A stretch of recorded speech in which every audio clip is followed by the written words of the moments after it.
$1,250 a month on a Dodge Hellcat. Woo, boy. I see that you had that Dodge Demon, so I was trying to see if I could trade out and get in that. $80,000 you said you bought it for? And how many miles are on it? Like 96,000. And you owe 6 owners, 3 accidents, man. And you owe how much? I owe 60,000. You are very upside down on this car. What's your credit score? Maybe like a 680 something. Okay, 680, that's not bad. That's decent. How much money do you have down to get in the car? About 2,000 to 3,000. How much do you make a month? I'm making between $3,000 and $4,000. What do you do for work? Amazon package delivery. Is that why my packages get here so quickly, man? You delivering packages with a Hellcat? You about $30,000 underneath on your Hellcat. Man, I can't get the deal done with $2,000 down. You can't work nothing out, man. I'm really trying to like get in the car, bro. With your credit score, I need at least $25,000 down to even think about the deal making it happen, just because you're upside down a lot. 6 owners, 3 accidents on your car, that's just going to tank the value on it. And you have 96,000 miles, man. That's way up there. So I don't want to waste your time. Have more money than that down, man. Refinance the Hellcat at this point, since you have a decent credit score. But nah, man, nothing else I can do, unfortunately. All right, man. I know we could laugh at this, right? That you're an Amazon delivery driver and you're looking to put yourself in further in debt because of what, right? But because of what? Unless there was some issue with your current car, let's leave alone that you're in that loan. We'll get to that in a second.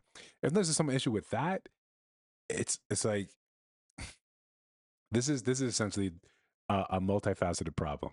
One, it starts with the next generation has our need of wanting to show off the people that are just as poor as them.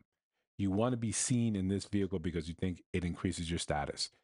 And to the wrong eyes, it absolutely does. And it perpetuates this silly little cycle of trying to impress people that are just as broke as you are. Just as broke as you are. You're just paying a target on your back, and that car will be stolen, will be broken into, and that cycle will continue. Before we chop this one up a little bit more, guys, continue to like, comment, subscribe, hit that notification bell so you don't miss any uploads. We try to do 2 a day. Keep that going. We'll see to how long we can keep that up. But for now, let's talk money. Let's talk car loans. And let's talk how you stay broke. Right. And again, this is not a dig. Right? This is just trying to understand what is trapping a lot of your money. This is why you have trouble owning your own paycheck, because we have conflated status with, well, we've made it everything. We've made it the end all be all for us. And I get it. You want to be, and I'm speaking to the men here, we want to be important. We want to feel good, because with that status, we think other doors open up to us, especially we think more women are now more and more attracted to us. I'll just jump right in right here and say this. If you've ever talked to a woman of status, a woman of caliber, you've asked her, do you like when the cars go vroom? Do you like when the exhaust? Do you like the peeling and stuff? Most of them, no, they don't. Most of the time, the compliments you're going to get in that vehicle is going to be from other men. Honestly. And if you all see those gold digger prank videos, that elucidates a good idea. If those people are only attracted to you for that, for the trappings of wealth in your car, in your clothes, in how you flash your money, you have to understand you are entering and you're attracting people that want a transaction relationship. Everything that happens after that is on you. That's just fair. Fair exchange is no robbery. You put that out as bait, and what you get is what you get. Period. We'll set that aside. But let's get back to the money aspect. Car loans are steadily increasing in their amount. Those of us that are old enough, we remember when you used to be able to buy, say, like a Toyota Camry new for $15,000, $20,000. Now, those same vehicles are going for 30, 40, 50. Base options.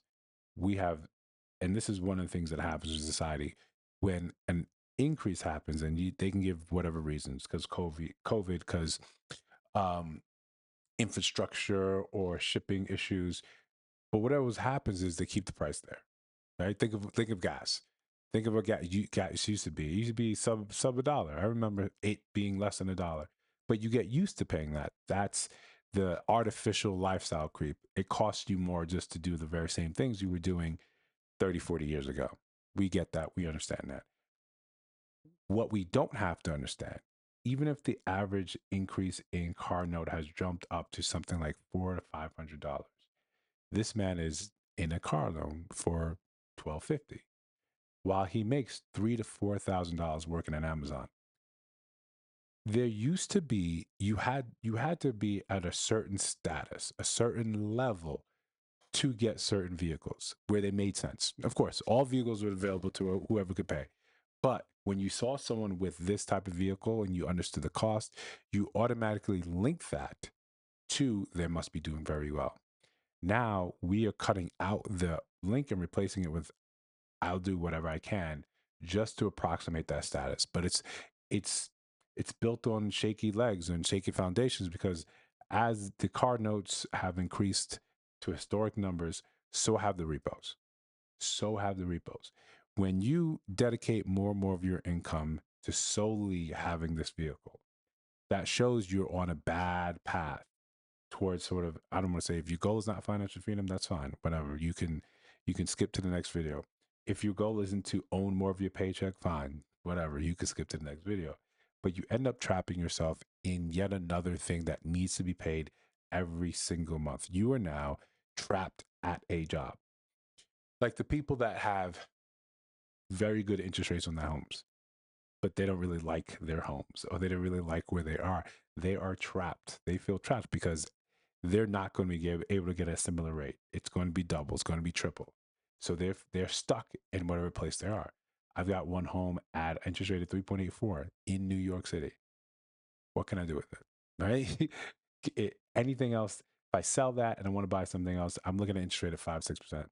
I have to accept that. These are ways that people get stuck. When you have this, another way people get stuck when you have such a high car note payment, when every single month you need to come up with $1,250, then there's insurance. And insurance on vehicles like that are not cheap, especially he sounds like he's young. Further makes it not cheap. Then what Yusuf was saying, how many owners were on that vehicle prior. Then he also mentioned how many accidents were on that vehicle. So in all likelihood, what happened, and I'm surmising, I'm guessing right here, when you get an idea of what you want, that car, that thing, then you put blinders on. You ignore all other ideas, all other reasons that say this is a bad idea. That you going from point A to B safely while you make $3,000 to $4,000 a month. Maybe that is the goal. That is the thing. This should be a stepping stone to something else. I'm not saying don't get the Dodge Demon, don't get the Hellcat. I'm saying you have to get it responsibly. You have to get it where it makes sense. If you're in a vehicle where you owe more money than it's worth, like Yusuf was saying, you're upside down. What people are often doing is they'll take that negative equity, that's what's called to be upside down or underwater, they'll roll that into a new vehicle. So say you owe $30,000 on this vehicle and you roll that into the next vehicle. Well, you can imagine it's almost like you purchasing the vehicle for $30,000 more dollars, and then you financing that. The last play that people are also doing, they're financing these vehicles for longer. The standard used to be 3 to 5 years. Then it came 7, 9, and now sometimes we see 10. And I know we see, some skits where people say they're financing something for 360 months, right? But in all actuality, we get what's happening.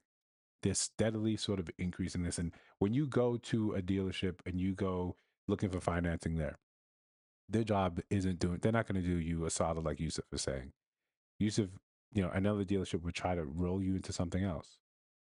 Try to find, hey, maybe you could find a co-signer, someone else that can basically be the burden of this so we can get this deal done. That's why I like Yusuf when sometimes he'll tell people this is a bad idea for you. And shout out to the young man for taking that advice and sort of going with it. But the real issue is when we get caught up in wanting to look apart. We want to be known as successful. So what do? We dress the part.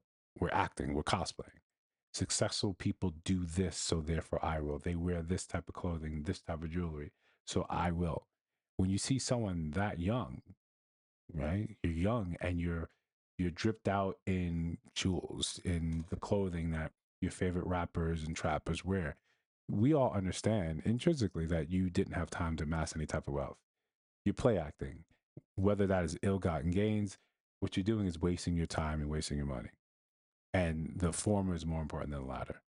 The time that you need to really amass wealth is when you're younger. And it's a slow, boring process. It's slow and boring. It's not flashy with a Hellcat. It's not full of bags. It's not full of trips. It's not full of experiences. Those are there, but those are tempered. Those are measured properly. You do the things that you need to do now. So in the future, it's brighter. We have to get back into the habit of doing your future selves favors. That's what I try to do. You know, think about it for yourself. What would you like to thank your past self for?